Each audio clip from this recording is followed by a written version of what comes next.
नमस्कार दोस्तों, हमारे लिए के मुख्य फसलों में एक हमारी नरमे की फसल है। दोस्तों, आज के वीडियो में एक बहुत ही ज़रूरी विषय को उठाना चाहूँगा। किसान भाइयों, आज बताई गई मेरी बात यदि आप किसान भाइयों के हृदय तक पहुँच जाए तो एक लाइक तो बनता है। नरमे की फसल में किसान भाई बहुत मेहनत करता है, क्योंकि इसके साथ किसान की बहुत आस जुड़ी है। वो दूसरों की ज़मीन भी ठेके पर लेकर नरमा लगाता है, क्योंकि वह जानता है कि नरमे की एक ऐसी फसल है जो उसका बेड़ा पार लाएगी।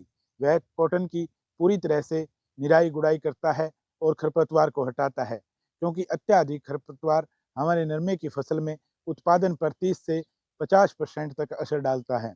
परंतु कई बार इस बरसात के सीजन में लगातार हो रही मानसूनी बारिश से खरपतवार एकाएक फिर से उगता है।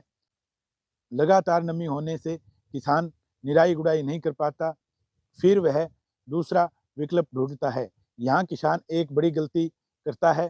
वह गलती क्या है जिसकी किसान को भविष्य के अंदर भारी कीमत चुकानी पड़ती है। आज इस वीडियो में मैं विजय ढाका इस बात पर प्रकाश डालूंगा, इसलिए वीडियो में अंत तक मेरे साथ बने रहें।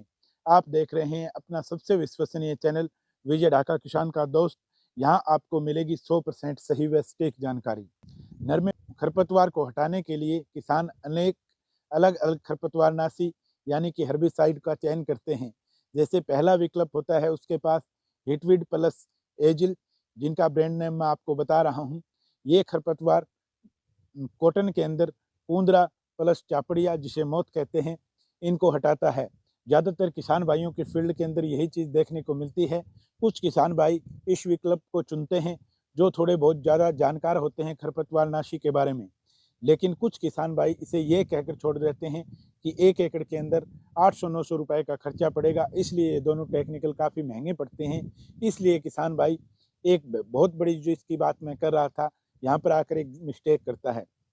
अब किसान भाइयों जान लेते हैं कि ये किया तो ठीक, क्योंकि ये ज़मीन में ज़्यादा लंबे समय तक ये जो टेक्निकल है अपना, ये ज़्यादा असर नहीं डालता है और उसके बाद ज़मीन अपनी सही से बनी रहती है। वैसे तो देखा जाए किसान भाइयों, खरपतवार कोई भी हो, जब भी किसान भाई अपनी भूमि में करता है तो वह नुकसान पहुँचाता है। लेकिन दूसरा विकल्प जो किसान भाई चुनता है वह बहुत ही खतरनाक होता है। वह होता है ग्लाइफोसैट टेक्निकल, जिसे किसान भाई 41% या 54% अपने नरमे की फसल से खरपतवार को हटाने के लिए करता है। इसका बढ़िया काम क्या है कि ये किसी भी तरह का खरपतवार हो, कॉटन को बचाते हुए अगर आप करते हैं तो उस एकड़ से ये पूरी खरपतवार को हटा देता है। और तीसरा, किसान भाई के क्या बेनिफिट है कि किसान भाई ये कहता है कि ये सस्ता भी हमको पड़ता है 1 एकड़ के अंदर, लेकिन एक बार के अंदर आपके उस सीजन में खरपतवार नहीं होंगे, क्योंकि ये पूरी तरह से उसका सफाया कर देगा। यहाँ होती है किसान से बड़ी चूक। इसके भविष्य में क्या दुष्परिणाम होते हैं, किसान भाइयों अब मिलकर इस पर चर्चा करते हैं। किसान भाइयों, ग्लाइफोसेट के नुकसान खासकर जमीन, पर्यावरण और स्वास्थ्य पर होता है। जमीन पर अगर इसकी बात करें तो ये जमीन में रहने वाले सभी लाभदायक जीवाणुओं को मार देता है और फसल की जड़ों को नाइट्रोजन और जो हमारी फसल की जड़ों को नाइट्रोजन और पोषक तत्व प्रदान करते हैं। ये तो है इसका पहला नुकसान जमीन के अंदर। दूसरा, सूक्ष्म जीवों की संख्या कम होती है। जो सूक्ष्म जीव होते हैं जो फंगस से लड़ते हैं, जो हमारे मित्र जीव होते हैं, उनको ये बिल्कुल नष्ट कर देता है। लगातार ग्लाइफोसेट यूज करने से मिट्टी की पानी सोखने की क्षमता बिल्कुल ख़त्म हो जाती है और उसके अंदर लवण की मात्रा बढ़ जाती है और वायु प्रवाह कम होता है, जिसके कारण धीरे धीरे ही सही लेकिन 2-4 सालों में इसके दुष्परिणाम किसान को अपनी ज़मीन के अंदर साफ नज़र आने लगते हैं। और इसके नुकसान के कारण ग्लाइफोसेट के अवशेष कई महीनों तक, जैसे हमने हिटवीड कर दिया, एजिल कर दिया, एक समय सीमा के अंदर इसके अवशेष खत्म हो जाते हैं, लेकिन ग्लाइफोसेट के जो अवशेष हैं वो कई महीनों तक ज़मीन के अंदर पड़ी रहते हैं, जिसके कारण ना तो वहाँ पे अपने लाभदायक जीवाणु पनप पाते हैं और इसका नुकसान किसान भाई को होता है। शोध में यह भी पाया गया है कि यह कैंसर को काफ़ी बढ़ावा देता है।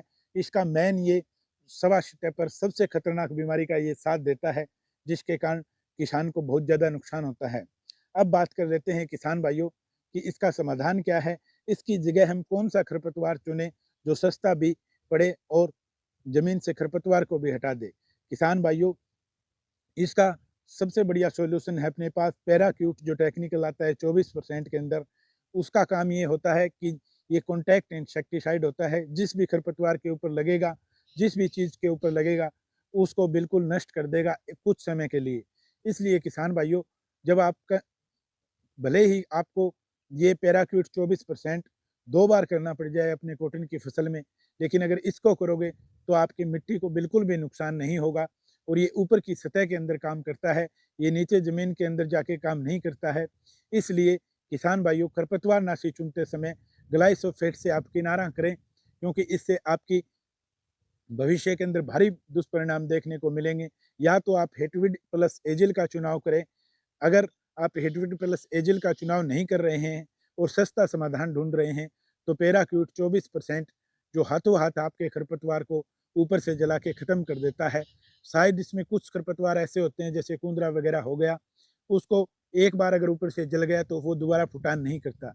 इसलिए किसान भाइयों, मेरी माने और इस टेक्निकल का ही चयन करें। इससे आपकी फसल, आपकी ज़मीन में 1% भी नुकसान नहीं होगा और भविष्य के अंदर जैसी आपकी ज़मीन थी वैसी बनी रहेगी। आपका कोई भी लाभदायक जो आपकी सहायता करता है, उस जीवाणु की हानि नहीं होगी आपको। किसान भाइयों, ये हमारी ज़रूरी जानकारी है, एक बार इस पर ध्यान अवश्य दें। कैसी लगी हमारी ये जानकारी किसान भाइयों, कमेंट के माध्यम से हमें बताएं। जय हिंद, जय भारत।